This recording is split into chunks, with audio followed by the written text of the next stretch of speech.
Hello dear, welcome to this video. इसके अंदर हम कंसेप्ट लेक्चर 2 करने वाले हैं रेशियो का। इसके अंदर मैं कुछ इंपॉर्टेंट पॉइंट्स आपको बताऊंगा जो कि आपकी रेशियो की अंडरस्टैंडिंग को थोड़ा सा और मजबूत करेंगे। ये इंपॉर्टेंट पॉइंट्स हैं, ये ऐसे पॉइंट्स हैं कि आपको दिखेंगे नहीं जब इनके ऊपर क्वेश्चन आएगा, अगर आप ध्यान से नहीं देखोगे तो। ठीक है, मिस्टर इंडिया ये घड़ी नहीं पहनते, ये दिखेंगे नहीं। अगर आप ध्यान से देखोगे तो आपको ये नज़र भी आएंगे, टेंशन मत लो। ठीक है, तो हमेशा की तरह अवेयर होकर ये वीडियो आपने देखनी है। ठीक है, तो चलिए जी स्टार्ट करते हैं। अपना पेन और नोटबुक ले आओ। छोटे छोटे पॉइंट्स की कलेक्शन है रेशियो के रिगार्डिंग। कुछ इजी हैं, कुछ थोड़े से ट्रिकी भी हैं, थोड़े से कंसेप्चुअल भी हैं। ठीक है, तो वो सारे पॉइंट मैं यहाँ पर आपको बताऊंगा। तो अगर आप इनका नोट्स बनाना चाहोगे, इन ये जो पॉइंट्स हैं इनका नोट्स बनाना थोड़ा सा मुश्किल होगा, तो उसके लिए आपको क्या करना पड़ेगा, 1 या 2 क्वेश्चन लिखने पड़ेंगे, तब आप इनके नोट्स बना पाओगे। ठीक है, इनको अगर आपने, मैं ये बोलता हूँ ना कि क्वेश्चन के नोट्स नहीं बनाने, कंसेप्ट के नोट्स बनाने हैं, तो अगर इन इंपॉर्टेंट पॉइंट्स के नोट्स बनाओगे तो फॉर एग्जांपल 1 या 2 क्वेश्चन लिखने पड़ेंगे कि आप क्या कहना चाह रहे हो, वो नोट्स के अंदर उतारोगे तो क्वेश्चन के थ्रू उतारना। ठीक है, तो ये देखो भाई, सबसे पहला बहुत ही आसान point, if 3a is equal to 2b is equal to 4c then a is to b is to c। ठीक है, अगर इस फॉर्म में हमें चीज़ें दी जाएं, वेरिएबल्स दिए जाएं, तो उनका रेशियो निकालना हो तो हम कैसे निकालेंगे। तो सबसे पहला तरीका क्या है, सबसे पहला तरीका है यहाँ पर ये जो नंबर्स है ना, इनका एलसीएम लो। 3, 2 और 4, इनका एलसीएम लो और उससे डिवाइड कर दो तीनों को। बिकॉज रेशियो के अंदर अगर हम तीनों चीज़ों को डिवाइड करें तो कोई फ़र्क नहीं पड़ेगा, है ना। अगर मैं ये बोल रहा हूँ कि x is equal to y, तो मैं ये भी बोल सकता हूँ x/2 is equal to y/2। मैंने 2 से डिवाइड कर दिया दोनों से, ना। तो यहाँ पर 4, 2 और 3, एलसीएम क्या होएगा 4, 2 और 3 का 12। तो 12 से डिवाइड कर देते हैं, तो 3a upon 12 is equal to 2b upon 12 is equal to 4c upon 12। LCM मैंने इसलिए लिया ताकि मैं इन सबसे काट पाऊँ। 3 चौके 12, 2 छिके 12, 4 दिए 12। ठीक है, तो अब मेरे पास आ गया a/4 is equal to b/6 is equal to c/3। ये तीनों वैल्यूज़ आपस में इक्वल हैं, तो इनको मैं k के इक्वल मान लेता हूँ। कई बंदे बोलते हैं x से करा रहे हो, तो चलो k मान लेते हैं, x नहीं लेते। ठीक है, तो a/4, अब इन दोनों को इक्वेट करो। a/4 is equal to k, तो a is equal to 4k, b/6 is equal to k, तो b is equal to 6k, and c/3 is equal to k, तो c is equal to 3k। अब अगर आप a is to b is to c निकालोगे, मेरे भाई ये हो गया 4k is to 6k is to 3k। ठीक है, तो बिकॉज हमने रेशियो निकालना है तो k से तो ये कट ही जाएंगे। तो ए बी सी का रेशियो क्या आएगा, 4 इज टू 6 इज टू 3। तो ये पूरी बेसिक अंडरस्टैंडिंग है कि कैसे हम रेशियो निकाल सकते हैं। अब इसी चीज़ को हम शॉर्ट करेंगे, डायरेक्टली एक स्टेप के अंदर आप कैसे निकाल सकते हो। तो इसी चीज़ को शॉर्ट करने के लिए हमने करना क्या है, 4, 2 और 3, यहाँ पर जो नंबर है उनका एलसीएम हमने निकाल लिया। तो मन ही मन में आपने ऐसे नीचे 12 रखना है, मन में ऐसे प्रैक्टिकली लिख के नहीं रखना। तो 3 से ये जाएगा 4 पर, तो यहाँ पर ए बी और सी का रेशियो आपके सामने अपने आप आ जाएगा पहले ही स्टेप में। आपने मन ही मन में 12 देखा इनका एलसीएम, तो 3 चौके 12 रेशियो, 2 छिके 12 रेशियो, 4 दिए 12, 4 इज टू 6 इज टू 3। यानी कि यहाँ पर एक और बात मैं आपको बताना चाहूँगा कि जब हमें चीज़ें इस फॉर्मेट में मिल जाए ना, इस फॉर्मेट में a/4 b/6 c/3, इसका मतलब ये होता है कि ये a b और c का रेशियो है। a अगर 4 यूनिट है तो b 6 यूनिट है तो c 3 यूनिट है। अगर मैं आपको ये बताऊं कि x/2 is equal to y/17 is equal to z/13, इसका मतलब x y और z का रेशियो है 2:17:13, जब चीज़ें हमें इस फॉर्मेट में मिल जाएं तो। ठीक है, तो हमने इनका रेशियो निकालना है, तो सिंपली क्या करना होगा, इन तीनों नंबर्स के जो भी यहाँ पर नंबर लिखे हुए हैं उनके एलसीएम से सिर्फ डिवाइड करना है, हमारे सामने रेशियो होएगा। क्लियर है जी। ठीक है, एक और चीज़ मैंने आपको एक बतानी थी छोटी सी, अभी ध्यान में थी, क्या बताना चाह रहा था एक बार, let me think. 3 2b 4c, वो इन्वर्स वाला तो मैं बता ही दूंगा, वो तो ध्यान है ही। एक और छोटी सी चीज़ आई थी, चलो छोड़ो, थोड़ी देर में आ जाएगी। ठीक है, दूसरी चीज़ मैं आपको क्या बताना चाह रहा था, दूसरी चीज़ मैं आपको ये बताना चाह रहा था कि अगर 3A is equal to 2B is equal to 4C, तो यहाँ पर मैं क्या बोल सकता हूँ, if 3A is equal to 2B is equal to 4C, ठीक है। तो इसको मैं लिख सकता हूँ डायरेक्टली, मैं A/B/C लिख सकता हूँ। अगर A का कुछ गुणा करके, B का कुछ गुणा करके, C का कुछ गुणा करके अगर इक्वेट कर रखा है, तो A का जो भी कोफिशिएंट है, ये यहाँ पर 3/1 है एक्चुअल में। जो 2 होता है वो 2/1 होता है, जो 4 होता है वो 4/1 होता है। तो A का जो भी कोफिशिएंट है उसका इन्वर्स करके, उसका उल्टा करके, उसका रेसिप्रोकल, उसका व्युत्क्रम यहाँ पर लिखोगे, यानी कि 1/3 रेशियो B को क्या रिप्रेजेंट करेगा 1/2, और C को क्या रिप्रेजेंट करेगा 1/4। हाँ, मेरे को ध्यान आ गया क्या मैं बताना चाह रहा था, मैं लिख लूँ एक बार, ये ना भूल जाऊँ। अब तक एक भी चीज़ मिस नहीं किया ना और आपकी, तो आगे क्यों मिस करें। तो A/B/C 1/3 1/2 1/4 जो भी इनके कोफिशिएंट है, तो अब अगर 1/3 1/2 1/4 ऐसे हो गए, और इस रेशियोज को, रेशियो हमेशा कैसे होता है, रेशियो कभी भी फ्रैक्शन में नहीं होता। एक स्टैंडर्ड प्रैक्टिस है कि भाई रेशियो को हमेशा फ्रैक्शन में नहीं लिखना, इंटीजर में लिखना है, पॉइंट में भी नहीं लिखना। तो अब आप ABC का रेशियो निकालोगे तो इसको किससे मल्टीप्लाई करोगे, 4 3 और 2 से डिवाइड होने वाली संख्या से, यानी कि इनके एलसीएम से 12 से। तो 3 चौके 12, 2 छिक्के 12, 4 तिये 12, 4:6:3। क्लियर है। तो ये अंडरस्टैंडिंग कब मदद में आएगी, ये अंडरस्टैंडिंग मदद में आएगी अगर यहाँ पर फ्रैक्शन में बंदा दे दे आपको, बंदा आपको ऐसे दे दे examiner 3/2 is equal to 4/3B is equal to 5/6C ऐसे दे दे। तो अब मुझे पता है, अब करने को तो मैं ऐसे कर सकता हूँ कि भाई 3 4 और 5 जो ऊपर नंबर हैं उनके एलसीएम से डिवाइड कर दो, ठीक है। 3 4 और 5 का एलसीएम क्या होता है, 3 4 और 5 का 60, तो मैं 60 से डिवाइड कर दूं, तो 3 से कितने पर जाएगा 20, तो A/40 इज इक्वल टू 4 से कितने पर जाएगा 15 पर, 15 तिये 45, 5 से कितने पर जाएगा 12 पर, 12 छिके 72। तो A B और C का रेशियो क्या आ गया यहाँ पर, A B और C के नीचे क्या लिखा हुआ है, 20 दूनी 40, 15 तिये 45, 12 छिके 72, ये रेशियो है अगर फ्रैक्शन में दे दे तो। अदरवाइज उसको हम ऐसे भी देख सकते हैं, अगर किसी ने ये बोला 3/2A is equal to 4/3B is equal to 5/6C, तो आप ऐसे बोल सकते हो कि A/B/C इज इक्वल टू 2/3, ये उधर जाके 2/3 हो जाएगा, रेशियो 3/4 रेशियो 6/5। अब हम इसको मल्टीप्लाई कर सकते हैं 3 4 और 5 के एलसीएम से, यानी कि 60 से, एग्जैक्टली सेम वैल्यूज आ जाएंगे। क्लियर है, समझ में आ गई बात। उसी चीज़ को 2 तरीके से मैंने आपको दिखा दिया, ठीक है जी। अब दूसरा मैं क्या बोल रहा था, दूसरा मैं ये बोल रहा था कि मान लो आपके सामने ऐसे लिखा हुआ है कि भाई 3A is equal to 2B is equal to 4C, तो ज़रूरी नहीं है कि 3 2 और 4 के एलसीएम से डिवाइड करना है, ज़रूरी नहीं है। एलसीएम से मैं क्यों डिवाइड कर रहा हूँ, मैं इसलिए डिवाइड कर रहा हूँ ताकि ऐसे नंबर से मैं डिवाइड कर पाऊँ कि 3 2 और 4 कट जाए, तो 3 2 और 4 तीनों कट जाएं, ये गारंटी अगर मैं देना चाह रहा हूँ तो मैं इन तीनों के प्रोडक्ट से भी डिवाइड कर सकता हूँ। 3 2 और 4, 3 भी कट जाएगा इससे, 2 भी कट जाएगा, 4 भी कट जाएगा, ये एलसीएम से थोड़ा सा बड़ा हो जाएगा ये नंबर, कट तो जाएगा। तो अगर मैं 3 से काटूंगा तो ये लो, 2 से काटूंगा तो ये लो, 4 से काटूंगा तो ये लो। तो अब यहां पर A के रेशियो को रिप्रेजेंट करने के लिए क्या आया है, A के रेशियो को रिप्रेजेंट करने के लिए आया है B और C के साथ जो कोफिशिएंट थे, क्योंकि A के साथ वाला तो कट गया, तो 2 और 4। रेशियो B को रिप्रेजेंट करने के लिए आया है 3 और 4, यानी कि B के साथ जो था उसको छोड़कर बाकी 2 वो तो कट चुका है, और C को रिप्रेजेंट करने के लिए आया है C के साथ वाले को छोड़कर बाकी 2, 3 और 2। तो यहाँ पर आप डायरेक्टली भी ऐसे कर सकते हो, अगर A/B/C निकालना है, A के साथ जो है उसके अलावा 4 दूनी 8 उनकी गुणा, रेशियो B के साथ जो है उसके अलावा बाकी 2 की गुणा, 4 तिये 12, रेशियो C के साथ जो है उसके अलावा 3 दूनी 6। ये कब काम आएगा सर, ये काम आएगा अगर कल को एग्जामिनर आपको ऐसे बोल दे 23A is equal to 21B is equal to कुछ भी 19C, तो अब मुझे पता है कि A/B/C क्या है, A को रिप्रेजेंट करेगा A के अलावा 21 × 19, 21 × 19, B को रिप्रेजेंट करेगा 23 × 19,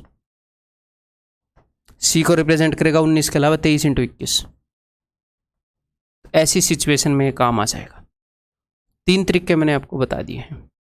एक, सारे नंबर्स को इनके नीचे ले आओ, ऐसे नंबर से डिवाइड कर दो। दो, राइट साइड में ले जाओ, इसका रेसिप्रोकल लिख दो। तीसरा, बाकी दो की गुणा। तीनों के नोट्स बना सकते हो, एक ही क्वेश्चन से करवा दिया आपको।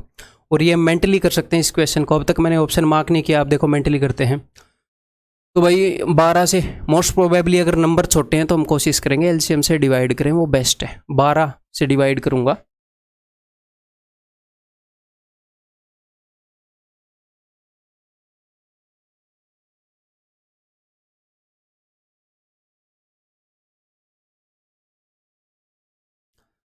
तीन चौके 12, मैं ऐसे लिखता हूँ एग्जाम में अगर करूँगा तो 2 छिक्के 12, 4 तिये 12, 4 6 3, आंसर इस ऑप्शन। सिर्फ इतना लिखेंगे और मार्क कर देंगे।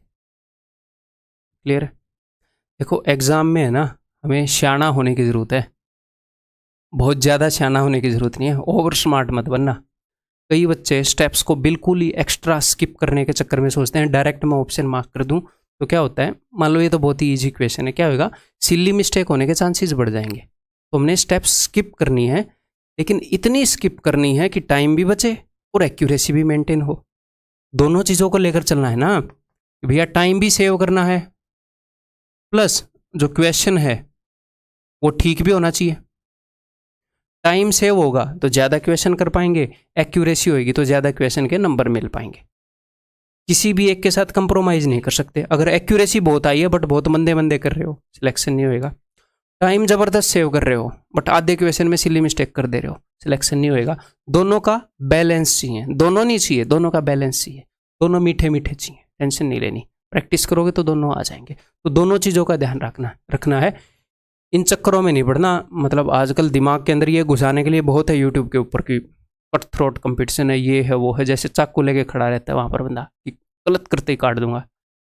प्रैक्टिस करने वाले के लिए किसी भी पेपर के अंदर एक सीट पक्की रहती है, वो टेंशन मत लो। तो भाई if 2a = 3b = 4c = 5d, तो उसी टाइप का क्वेश्चन है जो हमने किया। तो अब हम क्या करेंगे, देखो 5 4 3 2, इनका एलसीएम क्या होएगा जी, 5 3 15 चौके 60। 60 से मैं सभी को डिवाइड करूंगा तो मुझे डायरेक्टली दिख रहा है कि a ratio b ratio c ratio d क्या होएगा। अगर मैं 60 से सबको डिवाइड करूंगा तो 2 से 2 3 60 30, 3 से 20 पर, 4 से 15 पर और 5 से 12 पर। 30 20 15 12, गड़बड़ी कर दी। 30 20 15 12 नहीं है यहाँ पर, क्या मतलब है। 5 से 15 चौके 60, 30 20 15 12, दिख क्यों नहीं रहा भाई, अलग ही दुनिया चल रही है। चलो यहाँ पर हम क्या करेंगे, 30 20 इसको हम बना देंगे 20, ठीक है। ऑप्शन सी को हम उत्तर मान लेंगे, ऑप्शन सी। तो कंसेप्ट समझ में आ गया। ये देखो 2/3a = 3/4b = 4/5c। तो आपको डायरेक्टली ए बी सी का रेशियो बताना है, तो आपको डायरेक्टली दिख रहा है क्या, ए को रिप्रेजेंट करेगा 3/2 रेशियो, इसका रिवर्स बी को रिप्रेजेंट करेगा 4/3 रेशियो, सी को रिप्रेजेंट करेगा 5/4। तो अब देख लो किस चीज़ से मल्टीप्लाई करना है, 4 3 और 2 के एलसीएम से मल्टीप्लाई करना है, यानी कि गुणा में 12। तो 2 छिक्के 12, 6 तिये 18, 3 चौके 12, 4 चौके 16, 4 तिये 12, 3 पंजे 15, 18 16 15, that will be your answer, option. ठीक है, बहुत ही सिंपल है। ये बताओ जी। अब ये नेक्स्ट पॉइंट मैं आपके सामने लेकर आया हूं, एक पॉइंट क्लियर हो गया अपना। नेक्स्ट पॉइंट, और एक और छोटा सा पॉइंट यहाँ पर बता ही देता हूँ। अगर सिर्फ वो आपको 2 दे कि 3a = 4b, तो अब a और b का रेशियो क्या होएगा, तो a और b का रेशियो हो जाएगा 4:3। इनको जस्ट पलट दो, क्यों, क्योंकि b को इधर नीचे लेकर आओ, जो b के पास है वो a के सामने हो जाएगा, जो a के पास है वो b के सामने हो जाएगा। अगर सिर्फ 2 दे तो इनको पलट दो, सिंपल सी बात है। ठीक है, बाकी मेथड वही है। तो 2 दे तो एटलीस्ट इतना तो पता होना चाहिए कि हम जल्दी कर सकते हैं। ये देखो जी, तो बहुत ही मज़ेदार कंसेप्ट है, बहुत ही आपको मज़ा आएगा, कंसेप्चुअल बात है, वो मैं आपको बताने वाला हूँ। देखो तो यहाँ पर अपने पास क्या है, यहाँ पर अपने पास कितने रेशियो हैं, मुझे तो पहले ये बताओ। एक यहाँ पर अपने पास 3 रेशियोज हैं जिनको इक्वल बताया गया है, एक चौथे रेशियो के, ये भी एक रेशियो है, ये भी एक रेशियो है। तो 4 रेशियो हैं यहाँ पर अपने पास जिनको आपस में इक्वल बताया गया है, 4 रेशियो है। इसने क्या बताया है कि A/B का रेशियो भी 2:3 है, C/D का रेशियो भी 2:3 है, E/F का रेशियो भी 2:3 है। ठीक, क्लियर है जी। तो A/B जो है अगर उसका रेशियो 2:3 है तो मैंने मान लिया कि वो 2x और 3x है, और C/D जो है उसका रेशियो भी 2:3 है, तो इसका 2x और 3x होना ज़रूरी थोड़ी है। अगर मैं बोलता हूँ कि राम और श्याम की सैलरी का रेशियो 2:3 है और अनुज और बनुज की सैलरी का रेशियो 2:3 है, तो इसका मतलब ये थोड़ी है, और मैं बोल दूं कि राम की सैलरी 200 है तो आपको श्याम की सैलरी का तो पता लग जाएगा, क्योंकि मैंने राम और श्याम का कंपैरिजन बता रखा है। इसकी 200 तो भाई साहब इसकी 300 पक्का है। अब इनकी 200 300 पक्का थोड़ी हो गई। क्या आप ये दिहाड़ी करते हो और ये काम करते हो मल्टीनेशनल कंपनी में, अनुज और बनुज 2 लाख और 3 लाख हो इनकी एक्चुअल तनख्वाह। एक रेशियो का जो मल्टीप्लाइंग फैक्टर है वो दूसरे रेशियो का मल्टीप्लाइंग फैक्टर होना जरूरी नहीं है। ये थोड़ी है कि यहाँ पर भी 2x 3x आएगा, यहाँ पर 2y और 3y हो सकता है सेम भी हो, एंड में x और y सेम भी निकला है, लेकिन स्टार्टिंग में आप तो नहीं मान सकते ना। तो E/F भी 2:3 है, तो ये 2z और 3z होगा। ठीक है, क्लियर है जी। तो मल्टीप्लाइंग फैक्टर अलग अलग होंगे। 3 रेशियोज बता रखे हैं कि 3 मतलब 6 चीज़ें हैं, ABCDEF 6 वैल्यूज़ हैं, 2-2 का पेयर बना के बता रखा है कि उनका रेशियो बराबर है, तो भैया उनका मल्टीप्लाइंग फैक्टर डेफिनेटली अलग हो सकता है। ठीक, तो अब उसने पूछा है कि 3A और नीचे क्या है 3B, तो ऊपर क्या है 3A, तो इसको अगर 3 गुणा करोगे तो 6x, आगे है 2C तो C का डबल यानी कि 4y, और आगे है 4E यानी कि 8z, और नीचे क्या है। अब कुछ बच्चों के दिमाग में ये आ रहा होगा सर डायरेक्टली वैल्यू पुट कर दो, क्यों दिमाग खराब कर रहे हो। एक तो इस तरह की रूड बातें दिमाग में नहीं लानी, टीचर हूँ मैं आपका। ठीक है, तो डायरेक्टली वैल्यू क्यों मैं पुट नहीं कर रहा आपको थोड़ी देर में पता लग जाएगा, इसको ध्यान से समझते रहो, जो भी बातें मैं बोल रहा हूँ उनको इंपॉर्टेंस दो। देन नीचे अपने पास है 3B, तो B की वैल्यू 3x है तो यानी कि 9x। ठीक है, 4y तो 2D तो 2D यानी कि इसका डबल 6y। ठीक है, और 4F तो यानी कि 12z। ठीक है जी, अब क्या होएगा जी, उसने ये पूछा है तो अब ऊपर से कुछ कॉमन निकल सकता है, ऊपर से 2 कॉमन निकल सकता है, तो ऊपर से मैंने 2 कॉमन निकाला तो ये बच गया 2 3 6, 2 दूनी 4, 2 चौके ये जी। और नीचे से क्या कॉमन निकल सकता है, नीचे से 3 कॉमन निकल सकता है, और एग्जैक्टली सेम चीज़ बच गई जी। ठीक है, तो ऊपर वाली चीज़ से नीचे वाली चीज़ कैंसिल आउट हो जाएगी, और उत्तर क्या आ जाएगा, उत्तर आ जाएगा 2/3। 2/3 क्या वही चीज़ है जो यहाँ पर लिखी थी, तो हमें एक्चुअल में वैल्यू पुट करने की ज़रूरत भी नहीं है। यहाँ पर 2/3 है तो यहाँ पर भी 2/3 ही आएगा, लेकिन इसकी एक कंडीशन है। क्या कंडीशन है, अब मैं आपको बताता हूँ। ये हमेशा ऐसे कटेंगे नहीं कि 2/3 कॉमन निकला है और सारे कट गए।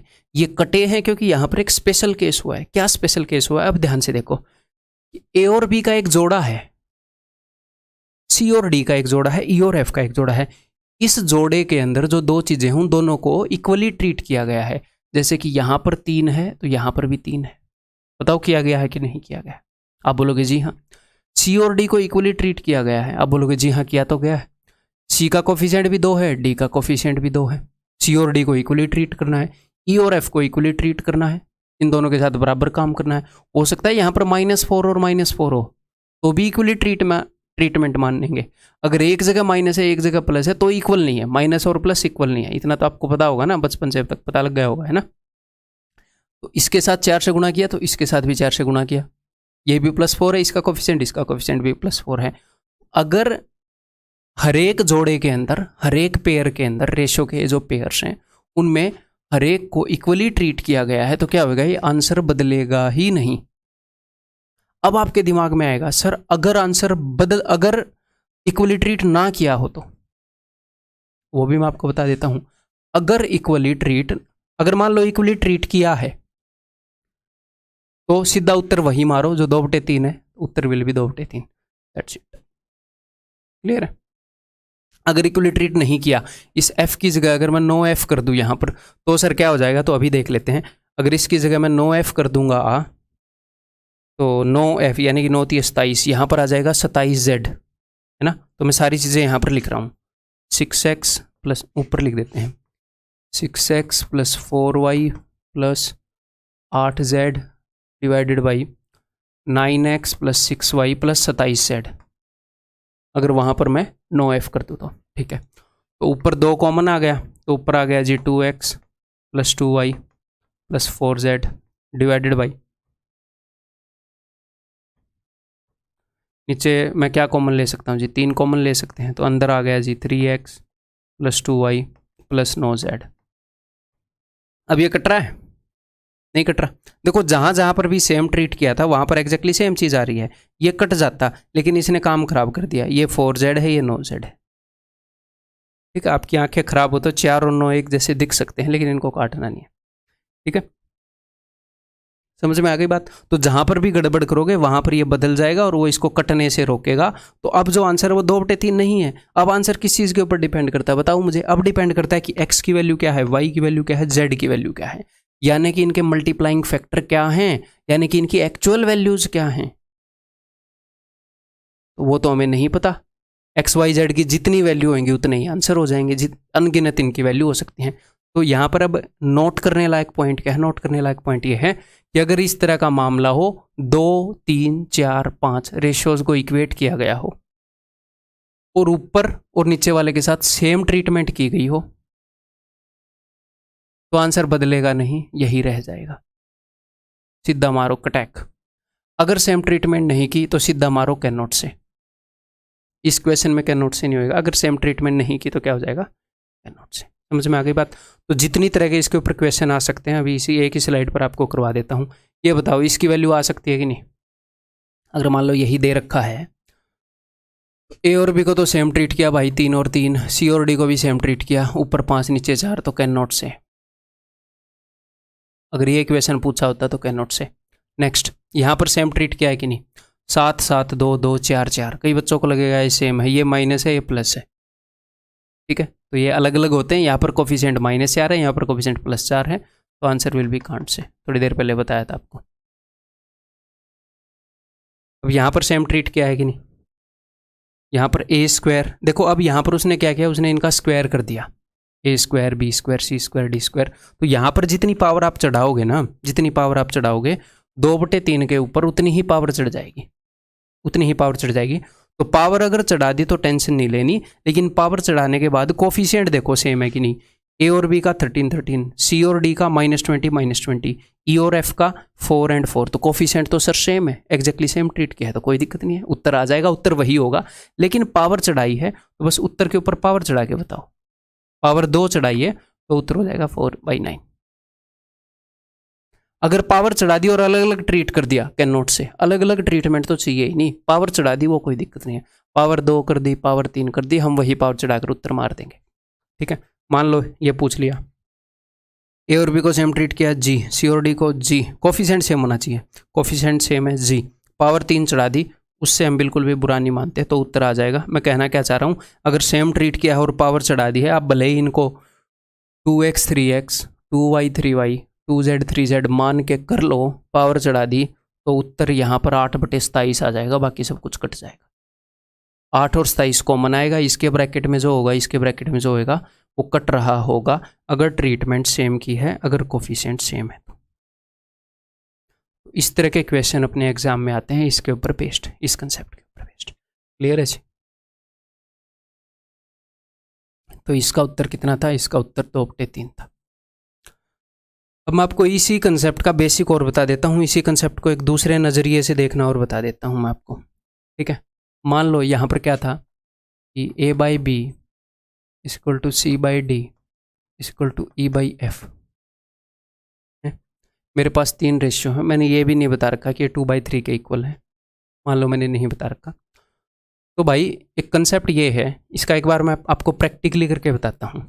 मान लो 2/3, ये क्या है? ये एक रेशियो है, ये फर्स्ट रेशियो है, ये किसी दूसरे रेशियो के बराबर है, यानी कि मान लो 20/30 के बराबर है, दोनों बराबर हैं। तो मैं कहना ये चाह रहा हूँ कि अगर आप एक तीसरा रेशियो बना रहे हो या फिर इन दोनों रेशियो के साथ कुछ काम करते हो, अगर आप ये करते हो ना कि 2 + 20 बटे में 3 + 30, तो ये इसके बराबर ही होएगा। एक्चुअल में मैंने क्या किया वहाँ पर, एक्चुअल में मैंने ये किया a/b जो है वो c/d के बराबर है। मैंने बोल दिया ऊपर a + c और नीचे b + d। मेरे साथ बने रहना, धीरे धीरे समझ में आएगा मैं क्या कहना चाह रहा हूँ। एक्चुअल में मैंने क्या किया, एक्चुअल में इसका कोफिशिएंट 1 है, इसका कोफिशिएंट भी 1 है, इसका भी 1 है, इसका भी 1 है। मैंने वही तो किया है जो मैं आपको बता रहा था, कोफिशिएंट सेम रख दिया।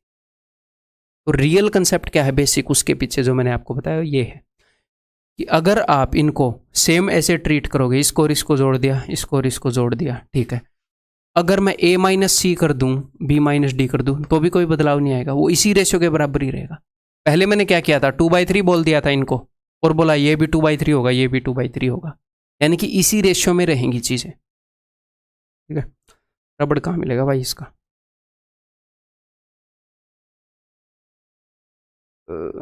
अच्छा नीचे मिल रहा है इसका रबड़, हियर इज द रबड़, ठीक है, क्लियर है जी। तो मैंने तो आपको a और b को सेम नंबर से मल्टीप्लाई करने के लिए भी बोला था। तो यहाँ पर अगर मैं ये कर दूँ, दिस इज इक्वल टू, मतलब ये रेशियो बराबर होएगा 2a + 3c = 2b + 3d, ये बराबर ही होएगा, ठीक है। आपने यहाँ पर देखा 2/3 20/30, तो ये कितना है, ऊपर आया 22, नीचे आया 33, तो 2/3 है कि नहीं है। अगर आपको दो रेशो बराबर दे दिए, उनके साथ आप कुछ भी ऐसे ऑपरेशन करेंगे ना, मान लो इसको मैं डबल कर दूं, इसका मैं डबल कर देता हूं 4, और इसको मैं इतना ही रहने देता हूं, इसको 1 से ही गुणा करता हूं, तो फिर इसको डबल करना पड़ेगा क्योंकि इसको डबल किया था, 3 का डबल 6, और 30 को ऐसे ही रहने देता हूं क्योंकि इसको ऐसे ही रहने दिया था, तो 24 और 36, तो ये भी 2:3 में ही है, ठीक है। तो इन्हीं रेशियो से अगर मैं नए रेशियो बनाता हूं ना मेरे भाई,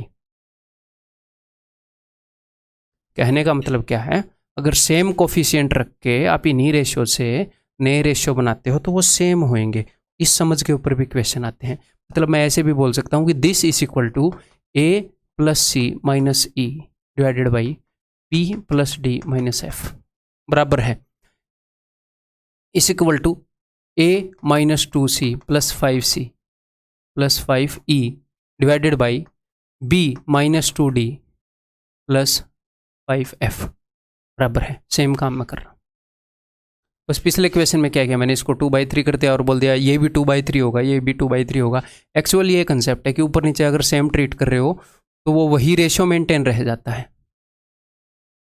अगर हम पावर्स रेज कर दें तो उस रेशियो की, अगर मैं यहाँ पर ये बोलूँ कि जैसे ये जो है a/b ये इसके बराबर है, आप बोलोगे जी हाँ, और ये a/b ये इसके बराबर है, आप बोलोगे जी हाँ। तो यहाँ पर मैं ये भी बोल सकता हूँ कि देख, अब ध्यान से समझिएगा एक मज़ेदार चीज़, +2c² - e² डिवाइडेड बाई, मैं अभी आपके सामने इक्वेशन बना रहा हूँ क्योंकि ये रटने की चीज़ें नहीं है, समझने की चीज़ें हैं। अगर रटने की चीज़ें होती तो मैं भी रट के बैठा होता। तो मैंने स्क्वायर कर दिया, तो ये किसके बराबर होगा, ये बराबर होगा, आप बोलोगे सर a² / b² के। भाई मैंने सेम ट्रीट किया और स्क्वायर कर दिया, लेकिन ये सारे रेशियोज तो बराबर है ना, तो ये इसके भी बराबर होगा c² / d² के, ये इसके भी बराबर होगा। अगर a/b इसके बराबर है तो ये इसके भी बराबर होगा। अब एक बात तो आपके समझ में आ गई होगी, क्या कि भाई साहब रटनी तो है नहीं, ये कितनी कॉम्बिनेशन से रटोगे, रटनी नहीं है, बात समझ में आ गई ना आपके। अगर आपको कंसेप्ट लिखना है तो ये सेम चीज़ लिख लो, इसी से आप रिवाइज कर लेना। पूरा कंसेप्ट यहाँ पर एक क्वेश्चन के माध्यम से अलग एग्जाम्पल लेकर एक अलग सी सीट पर आपको बता दिया है। अब इसके ऊपर बेस्ड और क्वेश्चन जो आ सकते हैं वो करते हैं। अब ये देखो, उसने क्या बताया है, उसने 3 रेशियोज को इक्वल बता दिया 2:3 के। जब उसने उसके बाद फिर उसने क्या किया, देखो P और Q के साथ सेम ट्रीटमेंट की कि नहीं, P को M से गुणा किया, Q को M से, R और S के साथ सेम किया, सेम कोफिशिएंट है, N है, N है, T और U का कोफिशिएंट सेम है, O है, O है, तो रेशियो सेम ही रहेगा, 2:3 रहेगा, खत्म कहानी, कुछ करना ही नहीं। बताओ, उसने 2 रेशियोज को इक्वल बताया है, उसने बताया है कि भैया a/b = c/d, ओके, = समथिंग, कोई वैल्यू नहीं बताई, कोई दिक्कत नहीं है। तो उसने a और b का कोफिशिएंट सेम रखा है कि नहीं रखा, m रखा है, सेम है, c और d का कोफिशिएंट +n रखा है, सेम है, तो रेशियो जो यहाँ पर था वही रहेगा, ये बदलेगा नहीं। तो अब उत्तर, अब ध्यान से सुनिएगा, अब मजा आएगा। उत्तर जो है वो a बटे b भी हो सकता है, उत्तर c बटे d भी हो सकता है। अच्छा, लेकिन इसने क्या पूछा, किसके बराबर नहीं होगा, तो इसके बराबर तो होगा, इसके बराबर तो होगा। उत्तर ये भी हो सकता है, अगर मैं इन दोनों को जोड़ूं, ये उत्तर ये भी हो सकता है, तो उत्तर तो भाई साहब इनफाइनाइट हो सकते हैं। उत्तर a plus c b plus d, a plus c b plus d, ये भी हो सकता है। ये उत्तर नहीं होएगा। अब 3 ठीक हो गए, 3 एलिमिनेट हो गए, तो चौथा ही उत्तर है। ये आपको पता भी लग जाएगा। यहाँ पर सी में से ए को घटाया, सी में से ए को घटाया, तो डी में से बी को घटाना चाहिए था, लेकिन इसने बी में से डी को घटा दिया। घर की खेती थोड़ी है। तो मतलब कि ये तो उत्तर हो सकते हैं। तो अब our answer will be this one. समझ गए? ये बताओ, अब ये 3 रेशियोज हैं, ये 3 रेशियोज हैं, ये इस चौथे रेशियो के बराबर है। ठीक है, ये चौथे रेशियो के बराबर कब होते हैं, जब ऊपर और नीचे वाले को सेम कोफिशिएंट दिया गया हो। ये बराबर है यानी कि सेम कोफिशिएंट दिया गया है। तो ऊपर अगर 3a 2b माइनस सी है, तो नीचे भी वही किया गया होगा। तो a का दोस्त कौन है यहाँ पर, 2, तो 2 को भी कोफिशिएंट 3 दिया होगा। a को 3 गुना किया गया, तो 2 को भी 3 गुना किया गया होगा, तो नीचे 6। ये तभी बराबर होगा जब नीचे भी सेम ट्रीटमेंट होगी। b को डबल किया गया, तो 5 को भी डबल किया गया होगा। c के साथ -1 कोफिशिएंट दिया, तो 3 के साथ भी -1 देंगे। तो 10 और 6 16 में से 3 गए 13, तो k की वैल्यू 13 है जी। k की वैल्यू क्या है मेरे भाई, 13। समझ गए? बताओ। अब एक अगली चीज बताऊंगा, एक अगला इंपॉर्टेंट पॉइंट बताऊंगा, इसके सारे करने की कोशिश करो। Twice the square of a number is 6 times the other number. किसी नंबर के स्क्वायर का डबल, वो नंबर मैंने मान लिया है जी x, x के स्क्वायर का डबल जो है किसी दूसरे नंबर का 6 गुना है, is 6 times the other number. 6 times दूसरा नंबर मैंने मान लिया y, तो 2 ये 6। तो यहाँ पर मुझे क्या मिला, मुझे मिला x स्क्वायर बटे में y इज इक्वल टू 3 बटे में 1।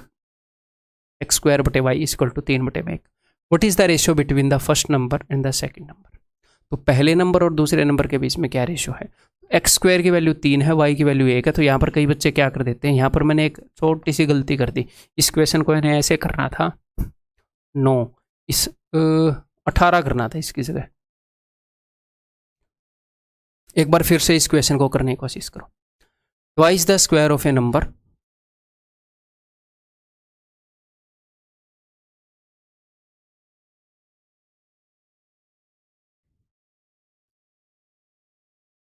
नो, यहाँ पर आपको क्या मिलेगा, x square by y is equal to 9:1। ठीक है, तो अब अगर मैं आपसे x/y पूछूं, तो कई बच्चे क्या करेंगे, एक्स स्क्वायर की वैल्यू 9 है, तो इसका मतलब x की वैल्यू 3 है और y की वैल्यू तो 1 है ही, तो आंसर हो जाएगा 3:1, 3:1 मार देंगे, जो कि गलत है। अब आप बोलोगे सर गलत क्यों है, देखो आपको एक्स स्क्वायर और y का रेशियो मिला है 9:1, इनका रेशियो मिला है, यानी कि ये 9a और ये 1a, ये ऐसे है। अगर एक्स स्क्वायर की वैल्यू 9a है, तो x की वैल्यू क्या होगी, x की वैल्यू 3 नहीं होएगी, x की वैल्यू होएगी 3√a। अंडर रूट लोगे ना तो a का भी अंडर रूट आएगा, और y की वैल्यू क्या होगी, y की वैल्यू होगी 1a। अब लेके दिखाओ रेशियो, लो ना, लो भाई, आया उत्तर, नहीं आया ना। तो मैं कहना क्या चाह रहा हूँ, अब इस बात को सीधा सीधा बताता हूँ क्यों नहीं आ रहा उत्तर, क्यों नहीं कर सकते। देखो सीधा जो आपके एग्जाम में कंसेप्ट आएगा, अगर मैंने आपको x बाई वाई बता दिया ना कि x बाई वाई 4:9 है सपोज, तो if x by y equal to 4:9, तो मैं आपसे पूछ सकता हूं कि x square by y square क्या है, आप बता सकते हो। आप करोगे क्या, आप इधर भी स्क्वायर कर दोगे उधर भी स्क्वायर कर दोगे, आप बोलोगे सर उत्तर है 16:81, मैं बिल्कुल भी बुरा नहीं मानूंगा। फिर अगर मैं आपसे पूछूं कि भैया अंडर रूट एक्स और अंडर रूट वाई का रेशियो बताओ, तो आप बता दोगे, आप बोलोगे सर दोनों तरफ अंडर रूट ले लो, उत्तर आ जाएगा 2/3। ठीक है, अब अगर मैं आपसे पूछूं कि एक्स स्क्वायर बटे में वाई क्यूब का उत्तर बताओ, तो ये नहीं करना ना भाई, 4 की पावर 16 कर दी और 9 का क्यूब कर दिया जी 729, ये गलत हो जाएगा। क्यों, क्योंकि ऊपर और नीचे, या फिर जब भी आप ये आंसर निकाल रहे हो ना, तो मैथमेटिकल वे क्या है, जब भी आप ये आंसर निकाल रहे हो तो मैथमेटिकल तरीका है कि सर दोनों तरफ स्क्वायर कर दो, ये था मैथमेटिकल तरीका। यहां पर मैथमेटिकली हम क्या कर रहे थे, सर दोनों तरफ स्क्वायर रूट कर दो। अब जब मैं बोल रहा हूँ ऊपर पावर 2 कर दो, नीचे पावर 3 कर दो, तो बताओ निकाल पाओगे कि नहीं? क्या करूँ दोनों तरफ, बताओ? दोनों तरफ स्क्वायर करूँ या दोनों तरफ क्यूब करूँ? अगर मैं आपको ये बोल रहा हूँ कि x is equal to y, तो आप ऐसे बोल सकते हो x square is equal to y square, x cube is equal to y cube, x by two is equal to y by two. दोनों तरफ सेम चीज करनी पड़ेगी। तो क्या करोगे दोनों तरफ? ऐसा तो नहीं कर सकते कि ऊपर स्क्वायर आ जाए नीचे क्यूब आ जाए, ऐसा नहीं कर सकते। तो जब ऊपर और नीचे, जब किसी भी रेशियो में न्यूमरेटर किसी भी फ्रैक्शन में या डिनोमिनेटर की सेम पावर नहीं कर रखी, तो answer will B can not से, वो आ ही नहीं सकता। वो किस चीज़ पर डिपेंड करेगा? ये डिपेंड करेगा आपके मल्टीप्लाइंग फैक्टर पर। यहां पर ए पर डिपेंड कर रहा था। यहां पर एक्स बाई वाई हम क्यों नहीं निकाल पा रहे थे? क्योंकि आपने किया क्या? आपने ऊपर तो स्क्वायर रूट ले लिया और नीचे एज इट इज रहने दिया। तो ऊपर और नीचे आप या तो दोनों तरफ स्क्वायर करोगे, या दोनों में स्क्वायर रूट करोगे, दोनों में क्यूब करोगे, दोनों में सेम चीज करोगे।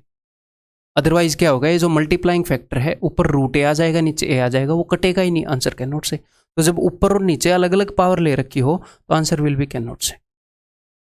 समझ में आ गई बात? अगर मेरे पास ये दो चीजों का रेशियो है या तीन वैल्यूज का रेशियो है, तो सेम पावर ले रखी हो। अब यहां पर वो क्वेश्चन कैसे देगा? इसके अंदर वो क्या दे रहा था कि तीन रेशियोज बराबर हैं, दो रेशियोज बराबर हैं। यहां पर वो सिर्फ आपको एक रेशियो देगा, एक रेशियो देगा इस टाइप से।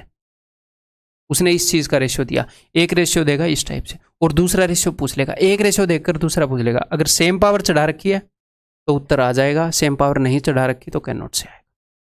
ठीक है, तो यहां पर आंसर क्या होगा? यहां पर आंसर होगा कैन नॉट से। ठीक है, ठीक है भाई। अब इसी क्वेश्चन को कर लेता हूं। तो उसने ये बोला था twice the square of a number is equal to 6 time the other number. तो अब हमें एक बात पता चली कि x square by y is equal to 3:1। तो अब इस भाई साहब ने हमसे पूछने की कोशिश की है एक्स बाई वाई, जो कि नहीं आ सकता। अगर ये पूछता हमसे x by under root y, तो आता कि नहीं आता? मुझे एक बात बताओ। तो मैं न्यूमरेटर और डिनोमिनेटर दोनों को सेम पावर पर ही क्या करता? मुझे दोनों तरफ स्क्वायर रूट लेना है। अब दोनों तरफ सेम ही काम करना है जी। एक्स स्क्वायर का एक्स बन जाएगा, वाई का अंडर रूट वाई बन जाएगा। तो अब मैं निकाल सकता हूँ जी, अब कोई दिक्कत नहीं है भाई साहब। ये मैं बता सकता हूँ क्योंकि ऊपर और नीचे मुझे सेम पावर करनी पड़ेगी। अगर वो मुझसे पूछ लेता x4 बाई वाई स्क्वायर, अब बता सकते हैं भाई साहब, क्योंकि दोनों तरफ स्क्वायर करने की जरूरत है जी। दोनों तरफ स्क्वायर करने की जरूरत है, तो उत्तर आ जाएगा 9:1। तो ये मैंने क्लियर कट अंडरस्टैंडिंग दे दी। थोड़ी सी और क्लियर करेंगे, टेंशन मत लो। ये लो, अगर बंदे ने x बाई वाई बता दिया कि 4/9 है और उसने एक्स स्क्वायर बाई वाई पूछ लिया, तो बताओ दोनों तरफ क्या पावर रेज करूं कि ये उत्तर आ जाए? ये तो नहीं आ सकता जी। स्क्वायर करूं या ना करूं, तो इसका आंसर होगा कैन नॉट से। अगर उसने पूछ लिया x square by y cube, फिर से नहीं बता सकते, ऊपर नीचे अलग अलग पावर हैं। तो अब मैं इसको ऐसे नहीं रटवाना चाह रहा था कि ऊपर नीचे अलग अलग पावर है, क्योंकि वो कई बार ऊपर नीचे अलग अलग पावर दे देता है। तो जब उसने ऊपर नीचे अलग अलग पावर दे दिए, तो उस केस में वो अलग अलग पावर का पूछ भी सकता है। ये आप बता पाओगे? दोनों तरफ स्क्वायर ही करना है। तो आपने ये देखना है कि भैया दोनों तरफ मैं कर सकता हूँ क्या ऐसा कुछ जिससे ये बन जाए? ये तो ये बनेगा नहीं। नेक्स्ट, अगर वो पूछ लिया, वो बता सकते हैं भाई दोनों तरफ स्क्वायर करो 16/81। नेक्स्ट, अगर उसने ये दे दिया x square by y equal to 4/9 और उसने ये पूछ लिया, तो मैं इससे ये अचीव कर सकता हूँ? बताओ, कर सकते हैं? स्क्वायर रूट मारो, क्यों नहीं होगा? इसका स्क्वायर रूट ही तो है वो, तो 4/9 का स्क्वायर रूट मारो, 2/3 उत्तर है ये। तो ऐसे नहीं रटना कि ऊपर नीचे सेम पावर है तो उत्तर आ जाएगा। देखो अलग है तो भी आ रहा है, क्योंकि जहां पर उसने दी है इन्फॉर्मेशन वहां पर अलग पावर है। अगर उसने वो पूछा है x4y स्क्वायर, बता सकते हैं? वो बता सकते हो इसका स्क्वायर ही तो है ये। भाई दोनों तरफ स्क्वायर कर दो, उत्तर आया पड़ा है 16/81। क्लियर है? समझ में आ गई बात? अब ये बताओ, तो अब देखो इसको भी करने की कोशिश करेंगे। यहाँ पर उसने एक रेशियो हमें बता दिया। मैंने क्या बताया था? अगर a/3 b/4 c/5 ये फॉर्मेट है, तो इसका मतलब है कि भैया a ratio b ratio c is equal to 3:4:5। ठीक है, तो यहाँ पर हमने क्या देखना है कि ऊपर जो डिग्री है वो भी एक है और नीचे जो डिग्री है वो भी एक है, यानी कि पावर्स जो है ऊपर भी एक है नीचे भी एक है। इसका उत्तर आप बता पाओगे। अगर यहीं पर ऐसा हो जाता बी स्क्वायर है। एक बार मेरी बात को यहाँ पर सुनना आप। अगर ए बी सी का रेशो ये है तो इसका मतलब ए बी सी की एक्चुअल वैल्यूज मैंने मान ली 3x 4x एंड 5x। कोई ना कोई मल्टीप्लाइंग फैक्टर तो होगा। ये एक्चुअल वैल्यूज हैं। आप बोलोगे जी हाँ एक्चुअल वैल्यूज है, बहुत बढ़िया। अब a प्लस बी प्लस सी क्या हो जाएगा, 4 और 3 7 और 5 12x। और नीचे क्या हो जाएगा, नीचे बी स्क्वायर है, बी स्क्वायर यानी कि 4x का स्क्वायर यानी कि 16x स्क्वायर। x से x गया, उत्तर आया कि नहीं आया, उत्तर तो नहीं आया, अभी तो x पड़ा है यहाँ पर। तो नीचे और ऊपर की अगर पावर अलग अलग हो गई, उसने जो रेशियो आपको दे रखा है वो सिंगल पावर का ही दे रखा है, ए बी और सी का।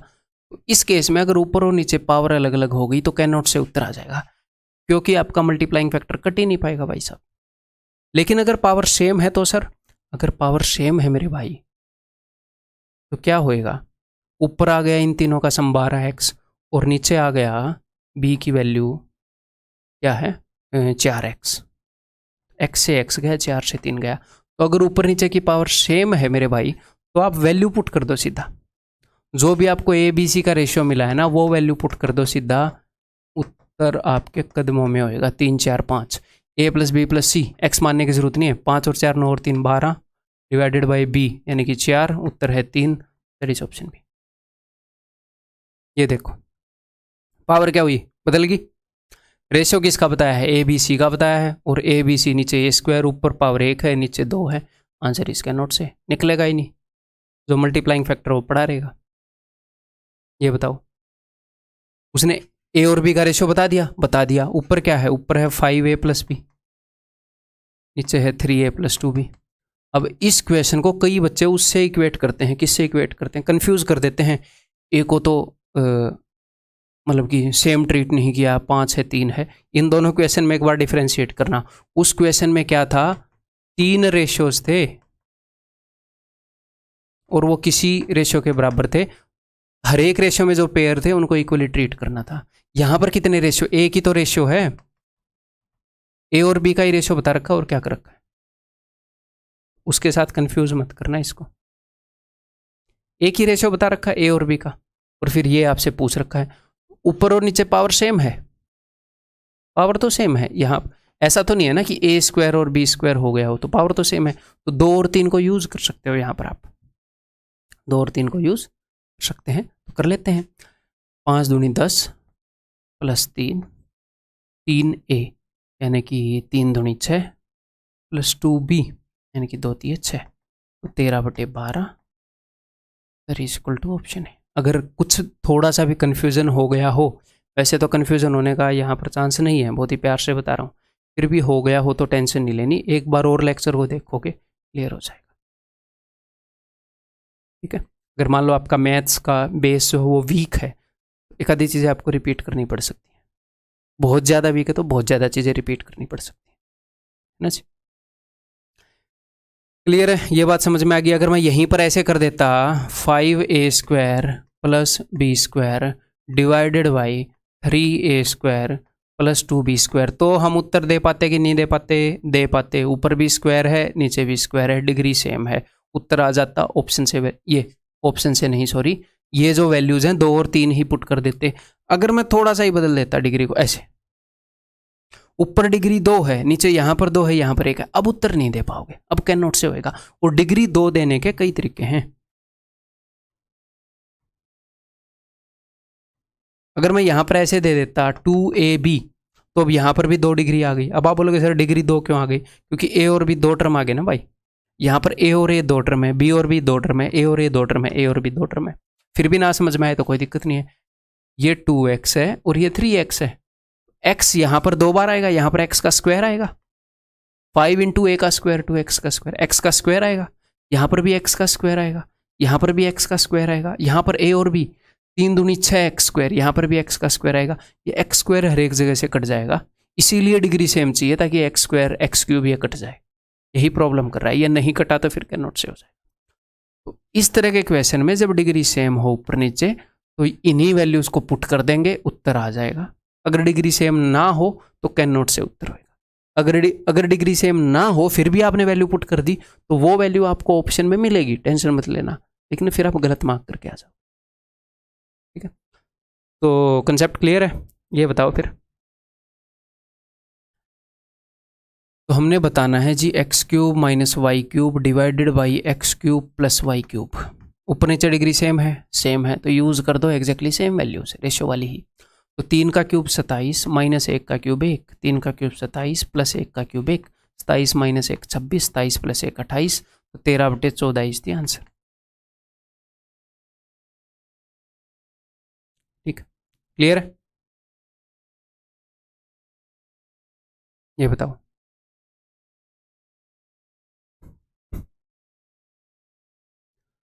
तो मान लो इस तरह का क्वेश्चन आए तो यहाँ पर भी आपको डाउट हो सकता है कि पता नहीं निकलेगा नहीं निकलेगा कैन नोट से। देखो एक तो पहली बात, यहाँ पर ऑप्शन में कैन नोट से नहीं है तो कैन नोट से नहीं हो सकता, अपनी मर्जी का ऑप्शन तो नहीं मारोगे आप, तो ये डेफिनेटली निकलेगा। तो डायरेक्ट वैल्यू पुट करो उसके अंदर, खेल खत्म, निकल आएगा वो। अगर मान लो कैन नोट से हो और आपके मन में डाउट है कि पता नहीं निकलेगा कि नहीं निकलेगा, तो आप क्या करोगे उस वक्त आप, अब कंसेप्ट तो उस वक्त आप दोबारा से रिवाइज करोगे तो टाइम लगेगा। इनको 2x 3x 4x मान लो और निकाल दो। फिर a की जगह बिना टेंशन लिए 2x लिखो, b की जगह बिना टेंशन लिए 3x लिखो, ratio 3x 4x, ratio 4x 2x। ठीक है,